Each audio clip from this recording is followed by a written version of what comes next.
Bom dia. Bom dia. Bom dia. Queridos, nós estamos estudando sobre educação de pais aqui na igreja. Se você está nos visitando e não tem acompanhado, fique tranquilo. Queria dizer para vocês que aquilo que nós temos produzido até aqui, nas últimas mensagens, essa é a 5ª mensagem dessa série de mensagens. Você pode acessar todas as anteriores nesse link com um material. Nós temos feito um guia de estudo e um guia devocional para aqueles que gostariam de continuar estudando sobre quais são as principais responsabilidades que nós temos como pais, de acordo com as Escrituras. Na nossa série, nós estamos observando aquilo que é basilar, aquilo que nós precisamos entender sobre educação, não necessariamente até aqui pegando sobre os detalhes, ou sobre os menores detalhes, mas os elementos mais básicos dos princípios que vão nortear a nossa educação, a educação dos nossos filhos. E existem 3 principais pontos que nós já observamos até aqui. Em primeiro lugar, nós vimos que a Escritura tem que ser prioridade, porque se nós não ensinarmos de acordo com as Escrituras os nossos filhos, nós corremos o risco de adotar um método de instrução para os nossos filhos que não é bíblica. Nós estamos dizendo que se nós somos seguidores de Cristo Jesus, que nós temos a Escritura com o valor que ela tem, nós precisamos entender que existem basicamente 2 tipos de criação. Uma que é de acordo com os princípios das Escrituras e todas as outras. Nós precisamos entender a importância da Escritura. Nós também falamos sobre a importância do Evangelho como ponto de partida, porque nós também precisamos distinguir 2 grandes perigos, porque nós podemos usar as Escrituras e criar dentro das nossas casas filhos hipócritas, que são religiosos, vazios, que tratam o comportamento somente do lado de fora. Mas o Evangelho vai nos dizer que nós somos pecadores carentes da graça de Cristo Jesus, e que a maior necessidade dos nossos filhos não é educação, a maior necessidade dos nossos filhos é redenção. E nós vamos entender a diferença entre essa educação que é de acordo com o Evangelho e aquela que é religiosa. Ou seja, nós estamos olhando para as Escrituras, querendo uma educação que seja distinta desse mundo, porque ela é fundamentada nas Escrituras, mas ela também é distinta da religiosidade dos nossos dias. E por fim, nós percebemos que o nosso exemplo tem que ser nossa autoridade. Nós observamos que aquilo que nós vamos ensinar aos nossos filhos, se nós mesmos não modelarmos nas nossas vidas, nós estaremos sendo hipócritas em casa. E se nós caminharmos ensinando os nossos filhos sem prestar atenção em realizar, nós corremos o risco de sermos nós os fariseus dentro das nossas casas. E se nós criarmos os nossos filhos com esse tipo de farisaísmo ou hipocrisia, nós vamos ensinar os nossos filhos o que significa ser um hipócrita de verdade. Então nós temos que prestar atenção. É ensinado pela Escritura ou não? É defendido pelo Evangelho ou não? Nós precisamos exemplificar, nós estamos cumprindo isso ou não?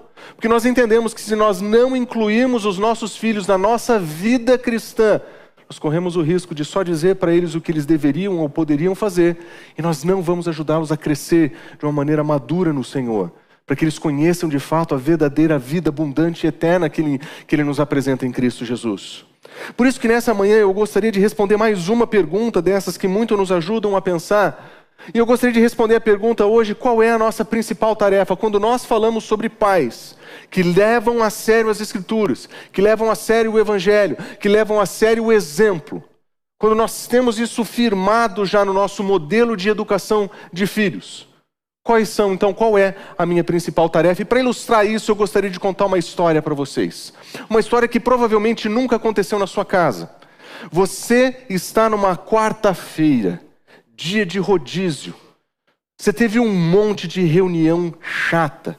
Você teve que ir de metrô ônibus. Metade do caminho da ida você estava com o nariz no sobaco de alguém. Metade do caminho na volta alguém estava com o nariz no seu sobaco. Foi aquele dia que você chegou em casa estressado, 9h45 da noite, você abre a porta, tudo o que você quer é comer alguma coisa, qualquer coisa, não importa se é nutritivo, não importa se é... Você aceita o miojo do Marquinhos, aquele que ele faz com queijo, ervilha, atum, qualquer coisa vale para você, que você está exausto, tudo que você quer depois de comer qualquer coisa é tomar um banho e dormir. Você está exausto. Chega na sua casa, o jantar já está frio, talvez dentro do micro-ondas, você tem que esquentar alguma coisa rapidinho, as crianças estão indo dormir, e você vai em direção ao seu banheiro, toma aquele banho reparador, está pronto para colocar o pijaminha de quarta-feira, que é aquele de sedinha, bonitinho, fofinho, e você está pronto para ir dormir, a cama está afofada. Você puxa o seu lençol, deita, e tudo que você quer é apagar a luz e não ver mais nada. Até que 11h13, você escuta. Vindo do quarto das crianças. Senhora, você fala, não acredito. Eu não acredito. Eu passei o dia inteiro fora, trabalhei que nem um condenado para chegar em casa e a única coisa que eu quero fazer é dormir em paz. E esses abençoados estão conversando aqui, não me deixando dormir. E para piorar, o volume aumenta.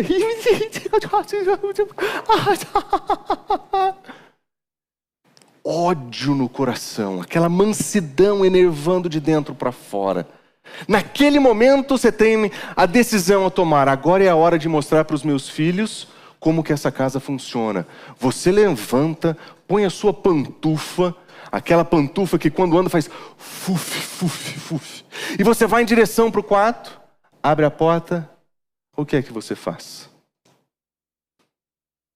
Se você é parecido comigo, você diz alguma coisa mais ou menos assim: seus tolos! O que vocês estão fazendo a essa hora da noite? Eu trabalhei que nem um maluco, eu gastei todo o meu dia, eu levantei cedo, fui embora pro trabalho cheirando subaco de trabalhador, voltei cheirando com gente cheirando meu subaco, eu estou exausto, eu já fiz tudo que eu podia, vocês não podem respeitar o meu sono. Você fecha a porta e imagina que o seguinte diálogo aconteça entre seus filhos. Que homem razoável. Por que não ouvi-lo com tamanha sabedoria, não é verdade? Esse é o diálogo que não acontece.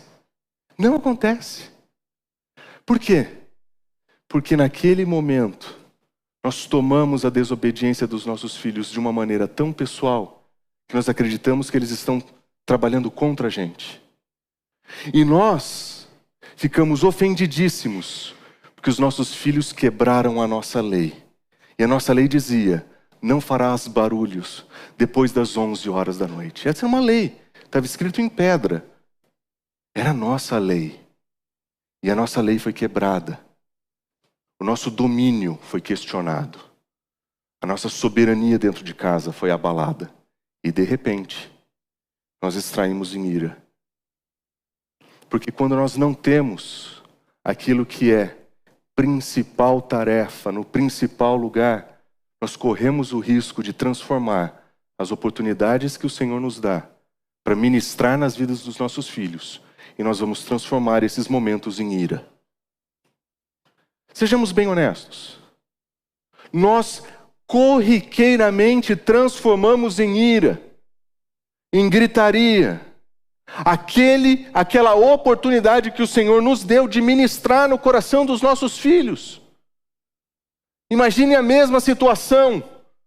O pai chega cansado, com a pantufa, abre a porta e fala: filhos, o dia do pai foi muito difícil hoje. Eu não consegui fazer coisas que eu precisava, o chefe do pai pegou no pé do pai, eu não consegui terminar os relatórios que eu precisava. Eu realmente estou muito exausto. Eu gostaria de pedir que vocês orassem por mim para que eu conseguisse ter uma boa noite de descanso. Posso orar com vocês? A mesma situação, sendo utilizada como um instrumento de graça na vida dos nossos filhos. Porque nós temos claro na nossa mente qual é a nossa principal tarefa. A nossa principal tarefa não é garantir o comportamento dos nossos filhos. A nossa principal tarefa não é fazer com que eles se comportem do nosso jeito, para que eles obedeçam às nossas leis. A nossa principal tarefa é instruir os nossos filhos a conhecerem e a amarem o nosso Deus. E se nós prestarmos atenção, nós temos muitas oportunidades de ensinar os nossos filhos, mas nós precisamos lembrar que todas as oportunidades dentro de casa foram dadas por Deus como uma oportunidade de ministério, porque a vida que nós estamos vivendo é uma grande sala de aula. Falando sobre isso, Paul Tripp diz o seguinte: nós precisamos ensinar aos nossos filhos a amarem as Escrituras, nós precisamos ensinar-lhes as promessas e as advertências, precisamos instruí-los sobre o sacrifício perfeito de Cristo por causa do pecado, juntamente com a descrição da nossa própria pecaminosidade, porque todas as oportunidades que nós temos dentro de casa são oportunidades de ministrar no coração deles, são oportunidades dadas por Deus para que a gente ministre no coração dos nossos filhos. Nós precisamos ter claro qual é a nossa principal tarefa. Nós precisamos ter muito claro qual é a nossa principal função com os nossos filhos em casa. Caso contrário, nós vamos transformar oportunidades dadas por Deus em ira, em gritaria, em discórdia, e nós vamos fracassar como pais. Não pense que você escuta isso de alguém que nunca cometeu esse equívoco. E eu falei para você, se você fosse como eu, você chamaria os seus filhos de tolos, e tolos foi a palavra que eu usei aqui. Nem sempre a palavra foi tolo. Às vezes foi abençoado, bonito, lindo, cheiroso, meu rei. Mas nós falhamos porque nós perdemos de vista qual é a nossa principal tarefa. E eu gostaria de mostrar para vocês 3 aspectos da nossa principal tarefa, de instruir, educar e ministrar na vida dos nossos filhos, que nós encontramos nas Escrituras, e que nós precisamos lutar, zelar para fazer isso dentro de casa. O primeiro deles eu vou chamar de instruir. Os pais, eles foram chamados para ensinar seus filhos. Nós somos instrutores, mestres dos nossos filhos. Nós somos responsáveis para ensinar os nossos filhos como eles têm que proceder. Essa é a nossa função, não é a função da escola, não é a função da igreja, é a função do pai em instruir os filhos. Aliás, nós vimos esse texto em Deuteronômio capítulo 6, nós lemos o seguinte, que Deus exige isso de nós: ame o Senhor, o seu Deus, com todo o seu coração, com toda a sua alma, com todas as tuas forças. Esse é o mandamento que nós, pais, temos que ter na nossa vida. A nossa principal dedicação é esse amor a Deus. Ele diz que essas palavras, ou seja, essa ordem que eu estou dando para você hoje, tem que estar no seu coração. Você tem que ter isso dentro do seu coração. O seu amor a Deus tem que ser vivo dentro do seu coração. Não importa como que você foi para o trabalho, não importa como foi o trabalho. O amor a Deus é a nossa responsabilidade. Nós temos que ter isso cravado no nosso coração. Mas como pais, nós vamos precisar ensinar com persistência aos nossos filhos essas mesmas palavras. Como é que nós vamos ensinar os nossos filhos a amarem o nosso Senhor se nós não amamos o nosso Senhor? Como é que nós vamos ensinar os nossos filhos como que se ama o Senhor de verdade se nós não o amamos de verdade? A autoridade do nosso ensino vem do nosso exemplo. Nós temos que amar o nosso Senhor, mas nós temos que ensinar os nossos filhos a fazer isso. Observe o que diz o texto, ele continua dizendo: fale sobre essas palavras quando você estiver sentado em casa. Nós já vimos que essa expressão pode descrever alguma coisa mais formal, um ambiente mais formal. E nós precisamos criar momentos dentro de casa onde o estudo formal das palavras de Deus sejam feitas no ambiente da nossa família. Nós precisamos cultivar ambientes e propostas formais dentro da nossa casa para instruir os nossos filhos. São oportunidades que o Senhor nos dá para instruí-los. Observe essa fotografia. Esse sou eu e o Natan estudando. Nós estávamos estudando um comentarista chamado Joel Marcos. Ele estava falando sobre como que o Evangelho de Marcos foi escrito primeiro que os demais. E como que ele não teria tido acesso à fonte Q. E ele, como fonte primária dos evangelhos, teria sido usado por todos os sinóticos, demonstrando isso com clareza, que esse é o evangelho primeiro de todos. Observe a segunda imagem. O Natan entendeu. Olha lá. O Natan entendeu. Brincadeiras à parte, meus queridos, nós precisamos criar ambientes dentro de casa, onde nós vamos ensinar os nossos filhos. Observe essa outra imagem. Os nossos filhos, os nossos momentos simples, nós vamos levantar, nós vamos sentar, nós vamos criar oportunidade de ensino. Nós queremos que os nossos filhos conheçam o Senhor. Nós queremos que os nossos filhos conheçam a palavra do Senhor. E eles precisam ser instruídos. Eu lembro que nesses dias, não exatamente nesses dias dessa foto, mas num período parecido com esse, talvez um pouquinho depois, a Melissa estava precisando de ajuda, porque no coração dela ela entendia que quando nós estávamos a disciplinando, ela não se sentia amada. E nós precisamos ajudá-la a entender que quando nós estávamos corrigindo o seu comportamento, quando nós estávamos disciplinando o seu mau comportamento, na verdade isso era uma demonstração de amor, que na verdade o que ela sentia era uma mentira grudenta. E nós tínhamos um livro que contava sobre várias dessas mentiras grudentas que o nosso coração acredita, que aparecem na nossa vida e no nosso coração. E nós precisamos de oportunidade para ensinar os nossos filhos. Nós precisamos dizer para eles: filhos, o que está acontecendo no seu coração eu entendo, eu já pensei assim. Na verdade, o amor que Deus tem por você é abundante. Deus te ama por completo. Deus te deu pais que te amam até o fim. Nós vamos fazer tudo o que nós pudermos para que você seja uma mulher que vive a verdade do Evangelho. Ou como a gente usa lá em casa, seguidor de Cristo Jesus. Ou, se perguntar para a Melissa, ela vai dizer, ser uma mulher madura. Nós gostaríamos de ver isso dentro de casa acontecendo. Nós criamos oportunidades para isso. Nós oferecemos ambientes para que isso possa acontecer de maneira formal, sentado. Mas o texto continua dizendo, ensine com persistência, fale sobre quando estiver sentado, fale sobre quando andar pelo caminho. Nessa outra foto você pode ver uma caminhada da nossa família. Em casa, nós fazemos isso a grande maioria das vezes isso acontece na mesa do almoço para nós. E quando nós conversamos de maneira mais informal, nós sentamos ali, é sempre correria, porque as crianças vão para a escola no período da tarde, então o almoço é sempre corrido, mas é impressionante a quantidade de conversas que nós conseguimos ter informais, sobre temas relacionados à vida com Deus, sobre as Escrituras.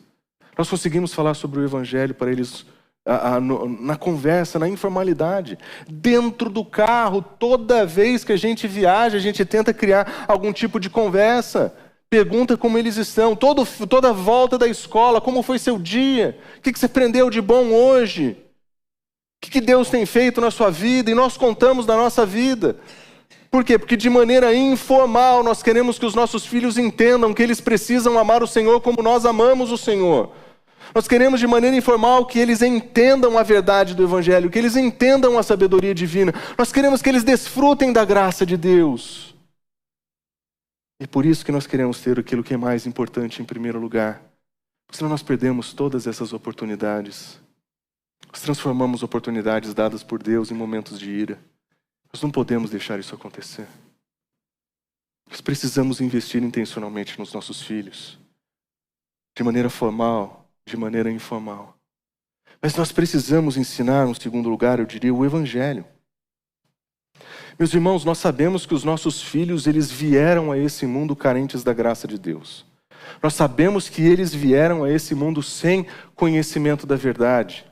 Eles estão separados de Deus. A maior necessidade dos nossos filhos é conhecer Cristo Jesus. A maior necessidade dos nossos filhos é a redenção que só Cristo pode oferecer. Nós não podemos achar que é pouco ensinar os nossos filhos a respeito do Evangelho. Nós precisamos evangelizar os nossos filhos. Eles precisam ouvir de nós a verdade do Evangelho. Eles precisam conhecer o nosso Senhor dentro de casa. As nossas experiências de as crianças chegarem a Cristo Jesus foram bem diferentes para os dois filhos. Com o Natan novinho, nós líamos uma Bíblia. E eu peguei aquela Bíblia em ação. Falei, nós vamos ler aquela Bíblia em ação, que é uma espécie de Bíblia meio mangá. E quando nós terminamos de ler aquela Bíblia, eu falei, e aí, meu filho, quem é o seu personagem favorito de toda a história da Bíblia? Ele olhou assim para mim e falou, Moisés. Davi. Eu falei, mas por que, meu filho? Moisés, pô, o cara abriu o mar. Davi, um monte de guerra, luta. Eu falei, e Jesus? Ele falou, não, ele morre no fim. Era tão legal a história como era contada, que atirou dos olhos dele a grandeza da graça de Cristo Jesus. Pegamos uma Bíblia só com histórias de Jesus, para que ele pudesse só ouvir as histórias de Jesus. E eu me lembro, sentadinho no sofá, ouvindo as histórias de Jesus. Ele olhou para mim e falou assim, pai, eu sou um pecador? Eu falei, meu filho, você é um pecador. Eu falei, o que eu preciso fazer? Você precisa crer em Cristo Jesus, meu filho. Você quer orar entregando a sua vida para Cristo Jesus? E nós oramos, ele era jovenzinho, não tinha uma compreensão madura da fé. Claro que não. Era uma fé infantil, mas era genuína. A Melissa, um pouco mais tarde, ouvindo essas histórias e conversando, tendo o privilégio de ouvir a Gabriela contar a história do Evangelho para ela. E ela ouviu vez após vez, história após história, lendo as histórias, os materiais devocionais. E conversando com a Gabriela, ela podia entender a mensagem do Evangelho. Uma fé infantil, com certeza. Uma fé que precisa ser lapidada e crescer, com certeza. Sendo cultivada dentro de casa. As Escrituras dizem que nós todos fomos chamados para ir e fazer discípulos de todas as nações. Isso vale para os nossos filhos dentro das nossas casas. Nós vamos ter algumas pessoas falando sobre o Evangelho para os nossos filhos. Se os filhos de vocês vierem para o Minifonte, eles vão ouvir o Evangelho diversas vezes, porque nós prezamos pelo Evangelho no Ministério Infantil. Nós queremos que o Evangelho seja pregado para as crianças. Mas a responsabilidade é nossa como pais de fazer isso dentro de casa. Somos nós que temos que contar para os nossos filhos. Não importa quem vai ouvir, quem vai estar no dia em que eles se entregam. O Evangelho tem que ser pregado dentro de casa. O problema é que a maioria de nós não sabe nem como que prega o Evangelho. Infelizmente, nós valorizamos o Evangelho, nós queremos incluir os nossos filhos na vida do Evangelho, mas nós não sabemos como comunicar isso para eles. E talvez seja importante perguntar como é que eu posso ensinar o Evangelho para os meus filhos. Como é que eu posso aplicar as verdades do Evangelho para que eles entendam? E aqui, é claro, as ferramentas são muitas, os modelos são muitos. Existem literatura infantil, dependendo da idade do seu filho, que faz o passo a passo para você. Existem historinhas contadas de criança que contam a grande narrativa da vida humana de acordo com a trajetória das Escrituras, de maneira que elas possam entender. Mas em algum momento nós pais vamos precisar verbalizar. E se eu pudesse sugerir para vocês, eu sugeriria o seguinte, meus irmãos: comecem a falar sobre a santidade de Deus em casa. Inclua nas suas conversas a ideia de que o nosso Senhor é santo. Nosso Senhor não é só santo, nosso Senhor não é só santo, santo, Ele é santo, santo, santo, de acordo com as Escrituras. Se você quiser ser mais técnico, você vai dizer, filho, nas Escrituras, quando eles dizem uma vez, é uma coisa muito importante. Quando eles dizem que Deus é santo, isso é muito importante. Quando eles dizem duas vezes, isso seria assim o superlativo. Já seria alguma coisa como Deus Santíssimo. Mas se você tem 3 vezes esse termo repetido, nem os adjetivos do Chaves seriam suficientes para explicar. Ele é santíssimo. É o superlativo do superlativo. É dizendo, ele é tão santo como ninguém é. Ele é tão santo que ele é separado de nós. Ele não convive com o pecado. Ele não pode conviver com aquilo que não é santo. Ele não pode se aproximar daquilo que não é santo. Ele não convive com aquilo que não é santo como ele é. Observe o salmista. Tu não és um Deus que tem prazer na injustiça. Contigo o mal não pode habitar. Ele não pode conviver com o mal. Ele é distinto e separado do mal nesse sentido, porque ele é santo. Ele não pode conviver com o mal. E pior, ele diz o salmista, os arrogantes não permanecem na sua presença porque odeias os que praticam o mal. A santidade do nosso Deus o coloca em uma categoria completamente diferente. Ele é separado de nós. Ele não pode conviver com pessoas que fazem o mal. E então você pode dizer para o seu filho, filho, nós somos exatamente assim. Nós somos essas pessoas que praticam o mal. eu e você, porque todos pecaram e estão destituídos da glória de Deus. Nós estamos separados do nosso Deus por causa do nosso pecado, por causa da nossa própria maldade. E nós merecemos morrer, porque o salário do pecado é a morte. Nós merecíamos uma separação eterna desse Deus que é santo. Ele não pode conviver conosco. E nós sabemos que se nós enfrentarmos essa morte, nós sabemos que o homem está destinado a morrer uma vez só e depois disso ele vai enfrentar o juízo. Um dia nós vamos prestar contas diante de Deus pelos pecados que nós cometemos, por essa distância que nós temos desse Deus. Mas aí nós podemos apresentar-lhes a obra de Cristo Jesus. Foi Jesus quem disse: não são os que têm saúde que precisam de médico, mas sim os doentes. Eu não vim chamar justos, mas eu vim chamar pecadores ao arrependimento. Filho, Cristo Jesus veio para pessoas como você, como eu e você. Apesar desse Deus Santíssimo não poder conviver com o pecado, Ele envia o seu Filho para encontrar pecadores como eu e você. Porque Ele sabe que nós somos doentes, Ele sabe que nós precisamos de médico, Ele sabe que nós precisamos de redenção e regeneração.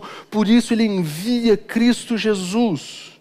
Aquele que não tem pecado, Deus tratou como pecador, para que nós pudéssemos ser feitos justiça de Deus. Ele assumiu o meu e o seu pecado, Ele assumiu a minha e a sua culpa. E essa morte que eu e você merecíamos, Ele mesmo no corpo levou os nossos pecados sobre o madeiro, a fim de que nós morrêssemos para esse pecado. Jesus Cristo, Ele pagou o preço do nosso pecado, se fazendo pecador no nosso lugar naquela cruz, entregando sua vida ali. Cristo morreu pelos nossos pecados, segundo as Escrituras, mas Ele ressuscitou ao terceiro dia. A morte não podia segurá-lo, e Ele ressurgiu, vivo, santo, ressurreto. A sua obra foi vindicada, o preço foi pago.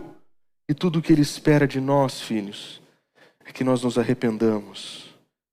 Se arrependam. Nós, dos nossos pecados, nós precisamos nos arrepender, porque nós somos pecadores. E nós precisamos crer. As Escrituras dizem que se com a boca nós confessarmos que Jesus é Senhor, e se nós cremos no nosso coração que Deus o ressuscitou dentre os mortos, então nós somos salvos. Deus espera uma resposta de nós. Ele espera arrependimento, Ele espera a fé. Mas Ele também espera compromisso, que Ele disse: se alguém quiser vir após mim, tome a sua cruz, negue-se a si mesmo, tome sua cruz e siga-me. Nós podemos andar atrás de Cristo Jesus, nós podemos viver com Cristo Jesus, nós podemos ser seus discípulos, porque o nosso Deus deseja salvar pessoas como eu e você. Esse nosso Deus, Ele deseja que todos os homens sejam salvos e cheguem ao conhecimento da verdade. Isso inclui você, meu filho. Isso inclui você, minha filha. Tudo o que você precisa fazer é se arrepender e crer em Cristo Jesus. Esse é o tipo de conversa que nós temos que ter dentro de casa. Às vezes nós vamos fazer parte dessa conversa de maneira informal, mas algum dia é importante que você sente com seus filhos e comunique para os seus filhos a verdade do Evangelho. Nós precisamos comunicar para os nossos filhos a mensagem do Evangelho. Nós precisamos ensinar os nossos filhos a verdade que liberta, porque essa é a maior necessidade dele. Se nós não criarmos oportunidades, se nós não cavarmos oportunidades, nós vamos transformar oportunidades dadas por Deus em motivos de ira. Porque nós vamos querer que eles saibam e respondam como se eles conhecessem automaticamente. Nós vamos presumir que porque nós somos cristãos, eles são cristãos, e eles vão responder de acordo com a graça. Porque nós vamos presumir que eles, de tanto ouvirem na igreja, eles já tomaram a decisão suficiente. Nós não podemos fazer isso. Nós não podemos fazer isso. Nós precisamos ensinar a verdade de um Deus que ama, que busca e que redime pecadores como eu, você e os nossos filhos. Nós precisamos instruir os nossos filhos a amarem o Senhor. Mas nós precisamos apresentar a manifestação desse amor no Evangelho. Em terceiro lugar, eu sugeriria que nós precisamos ensinar os nossos filhos a sabedoria. Nós temos que instruir os nossos filhos a amar o Senhor. Nós vamos falar o evangelho para eles dentro de casa, mas nós vamos precisar ensinar alguma coisa que o conhecimento não é capaz de oferecer. Nós vivemos em um momento em que informação é muito importante, que a educação é a resposta para os problemas das crianças. E nós queremos encher a cabeça das crianças de ideias, de conteúdo, de informação. Mas informação não forma ninguém. Transformação acontece com a sabedoria divina. Transformação é quando nós conseguimos entender a verdade de Deus e responder à verdade de Deus de maneira adequada. E sabedoria não é alguma coisa que nós vamos encher de notas de rodapé no ensino dos nossos filhos. Não é quando nós falamos sobre coisas da igreja. Não, o ensino da sabedoria acontece primariamente quando nós estamos pelo caminho. Quando nós estamos ouvindo as histórias dos nossos filhos na escola, o que eles passaram, e nós vamos ajudá-los a responder de maneira apropriada. Porque responder de maneira apropriada numa situação difícil é um valor da sabedoria, um princípio da sabedoria. Os nossos filhos não vão aprender isso sozinhos. Eles precisam de gente mais velha, mais experiente, mais madura, para ajudá-lo a discernir, não somente entre o certo e o errado, mas entre o melhor e o pior. Existem maneiras melhores e piores de fazer aquilo que é certo. E nós precisamos de ensiná-los a sabedoria divina para isso. Nós fomos chamados para ensinar a sabedoria de Deus para os nossos filhos. Por que nós deveríamos fazer isso? Porque observe como Tiago apresenta essa sabedoria. Ele diz, no entanto, a sabedoria que vem do alto, falando sobre a sabedoria de Deus, ela é antes de tudo pura, pacífica, amável, compreensiva, cheia de misericórdia e bons frutos, imparcial e sincera. Todas as características que nós queríamos ver nos nossos filhos. Quando eles estão brigando com os amiguinhos, com os irmãos, com o pessoal da escola, tudo que a gente queria é que eles fossem pacíficos e amáveis. É a sabedoria divina. É a sabedoria divina que vai ensiná-los, instruí-los assim. Nós precisamos instruir os nossos filhos. Nós precisamos apontar na direção da sabedoria. Nós não podemos somente dar notas, informações, conteúdo bíblico, ler histórias. Nós precisamos nos envolver com os nossos filhos a tal ponto de ensiná-los a responder de uma maneira sábia no ambiente onde eles estão, nas decisões que eles têm por tomar, nos desafios que eles têm por enfrentar, no modo como eles vão se preparar para a prova, no modo como eles vão enfrentar a prova, no modo como eles vão enfrentar os amiguinhos que os tratam mal, ou os amiguinhos que tratam mal os coleguinhas. São princípios de sabedoria ensinada nas Escrituras.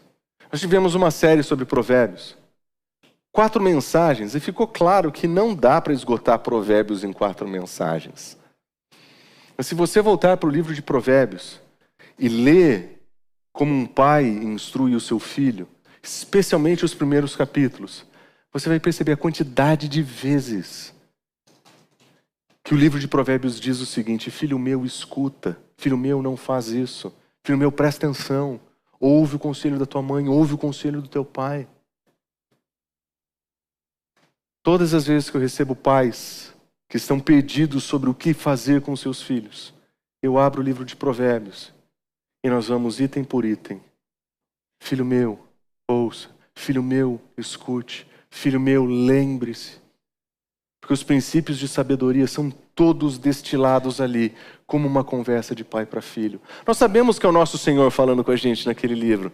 Nós sabemos que a sabedoria nos ensinando caminhos a dar sabedoria. Nós sabemos que o livro de Provérbios é mais do que uma conversa de pai e filho. Mas leia Provérbios como uma conversa de pai e filho e você vai perceber o quanto nós podemos aprender com aquele livro.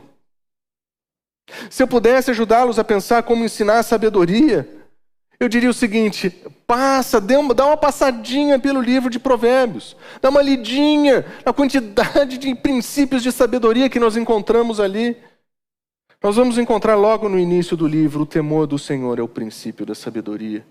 Esse temor reverente do Senhor, essa postura de dizer, eu tenho profundo respeito, reverência e temor, medo do meu Deus. Por isso que eu não faço qualquer coisa. O nosso mundo diz que nós somos livres para fazer o que nós quisermos. Os nossos filhos que foram criados debaixo da sabedoria divina vão dizer não. Nós não somos livres para fazermos o que nós quisermos. Nós vamos prestar contas para o Deus, Criador de todas as coisas. Eu tenho um frio na espinha de pensar nisso. que um dia eu vou olhar para o meu Deus e eu vou ter que dizer, pois é, aquele dia eu entrei no quarto e gritei com meus filhos quando eu não precisava. Eu quebrei suas leis todos os dias e o Senhor nunca fez isso comigo. Eu vou ter que enfrentar o meu Senhor, me apresentar diante dele. É por isso que eu não faço qualquer coisa, eu temo pelo dia que eu vou encontrá-lo. Sabedoria. Mas são os insensatos que desprezam essa sabedoria e instrução. Nós podemos ter filhos que crescem no caminho da sabedoria ou que crescem no caminho da insensatez. O livro de Provérbios já começa demonstrando que tem dois caminhos a seguir. Tem coisas piores que o insensato no livro de Provérbios. Mas o caminho começa aqui no temor. Se nós abandonarmos o temor, nós estamos nos perdendo no meio do caminho.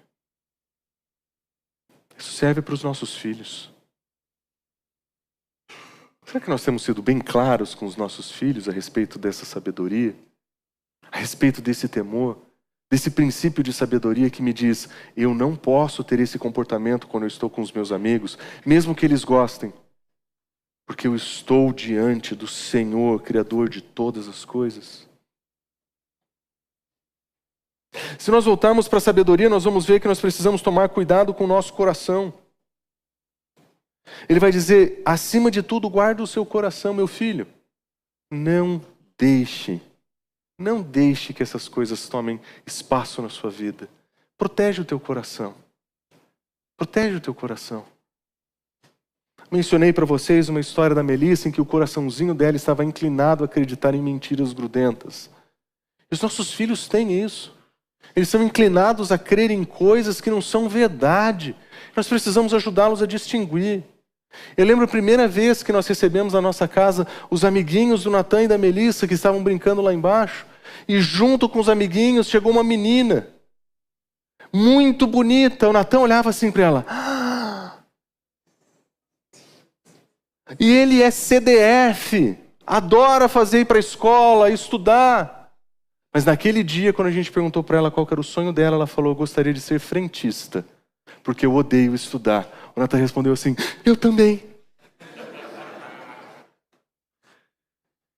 O coração dos nossos filhos é suscetível, como o nosso, a enganos, a mentiras, a ciladas.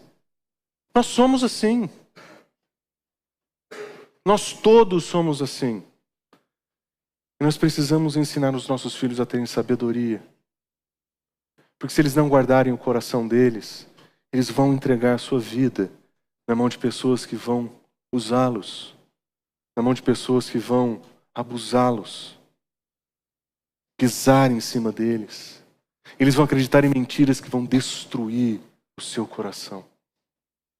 Sabedoria nos ensina isso e nós precisamos ensinar isso para os nossos filhos. Nós temos que olhar com cuidado. Olha o que diz o salmista, eu não olharei com aprovação para nada que seja perverso.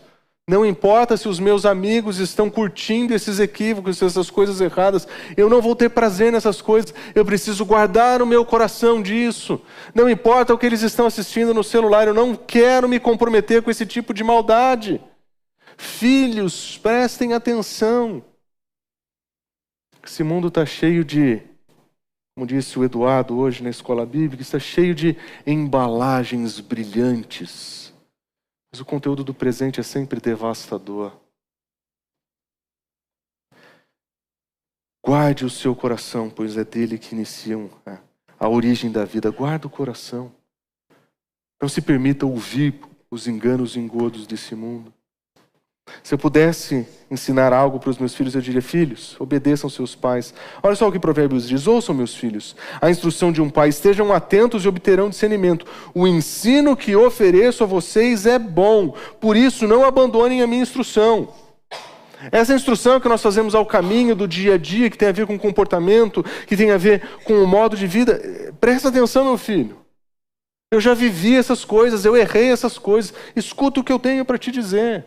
O meu ensino é bom. Ele continua dizendo, pois eu também era um filho para o meu pai, pequeno e único diante da minha mãe, então ele me instruía e dizia, pegue-se as minhas palavras de todo o coração, obedeça aos meus mandamentos e você vai viver. Filho, eu já pisei na bola muitas vezes na vida. Escuta o que eu estou te falando, eu já cometi esse erro. Isso é sabedoria, isso é saudável. Ele diz, meu filho, guarda o mandamento do seu pai, não abandone o ensino da sua mãe, amarre-se junto ao seu pescoço. Gente, ensino de pai e mãe dentro de casa é para produzir nos nossos filhos uma sabedoria que esse mundo não vai dar, especialmente se nós usarmos a sabedoria das Escrituras. Meus filhos, escolham bem os seus amigos, que aquele que anda com o sábio será cada vez mais sábio, mas o companheiro do tolo acabará mal. Presta atenção com quem você vai andar. Tem amiguinhos que não dá para ser amiguinho. Existe gente que vai na igreja, que gosta das coisas de Jesus, mas não tem compromisso com Ele. Tem gente que está vivendo uma vida completamente bandida e fora. Cuidado com quem você vai andar. Cuidado com as tuas palavras. Afasta da sua boca as palavras perversas. Fique longe os seus lábios da maldade. A sabedoria ensina todas essas coisas e muitas outras. Esses são alguns exemplos de sabedoria que a Escritura nos ensina, e nós pais, nós precisamos aprender a incluir isso nas nossas conversas com os nossos filhos. Nós precisamos nutri-los na verdade, eles precisam ouvir a instrução, eles precisam ouvir o Evangelho, eles precisam de princípios e valores de sabedoria para a vida deles. Eles não têm isso em outro lugar, senão no Senhor. Por isso que eu diria, meus irmãos, que a nossa principal tarefa é esse tipo de instrução. Nós precisamos instruir os nossos filhos. Aquela situação à noite, em casa, cansados, onde nós caímos e tropeçamos na ira, é só um dos muitos exemplos que estão diante de nós todos os dias. Nós temos muitas oportunidades, mas se nós não priorizarmos, o tempo vai passar e nós vamos perder oportunidades. Nossa principal tarefa é a instrução. Nós precisamos instruir os nossos filhos a amarem o Senhor. Amarem o Senhor como nós amamos. Essa é a nossa instrução, essa é a nossa persistência. Nós queremos que eles sejam nossos irmãos nessa trajetória. Por isso que nós vamos ensinar o Evangelho aos nossos filhos. Para que eles reconheçam que a maior necessidade que eles têm não são coisas, não é educação, mas é redenção em Cristo Jesus. E nós devemos ensinar sabedoria para os nossos filhos. A palavra tem tudo o que nós precisamos. Nós podemos recorrer à sabedoria divina expressa nas Escrituras para ajudar os nossos filhos a andarem, caminharem de acordo com a palavra da verdade. Eu acho que o John MacArthur tem razão quando ele diz, nós devemos nos dedicar à instrução. Ele fala, criar filhos não é complexo como muitas pessoas imaginam, mas não é uma tarefa fácil. As exigências que pesam sobre os pais são constantes. Não há tempo para se recostar e descansar. A tarefa de ensinar é uma ocupação interminável em tempo integral. Há muito para se ensinar, assim como há um suprimento interminável de oportunidades. Certifique-se de extrair o máximo dessas oportunidades. O Senhor está nos dando um suprimento interminável de oportunidades. Os primeiros momentos da vida dos nossos filhos, eles passam com a gente dentro de casa. E nós precisamos ensiná-los, instruí-los, porque essa é a nossa principal tarefa. Vamos orar? Senhor Deus, mais uma vez nós somos gratos ao Senhor, porque nós ouvimos o Teu direcionamento para as nossas vidas e nós ganhamos, Senhor, um lampejo da Tua graça. Nós somos lembrados, Senhor, da nossa função como pais. Nós precisamos instruir os nossos filhos, nós precisamos instruir e ensinar os nossos filhos o Evangelho e a sabedoria que o Senhor nos ensina na Tua palavra. Senhor, são muitas as atividades, são muitas as oportunidades. Não permita, Senhor, que nós percamos essas oportunidades. Não permita, Senhor, que a gente desperdice tempo valioso com os nossos filhos para falá-los a respeito do Teu amor, do amor que nós queremos ter por Ti, da Tua salvação em Cristo e da sabedoria que o Senhor nos ensina. Nos ajuda, Senhor, a sermos pais que educam filhos de acordo com a palavra da verdade, Senhor. Nós oramos em nome de Jesus. Amém.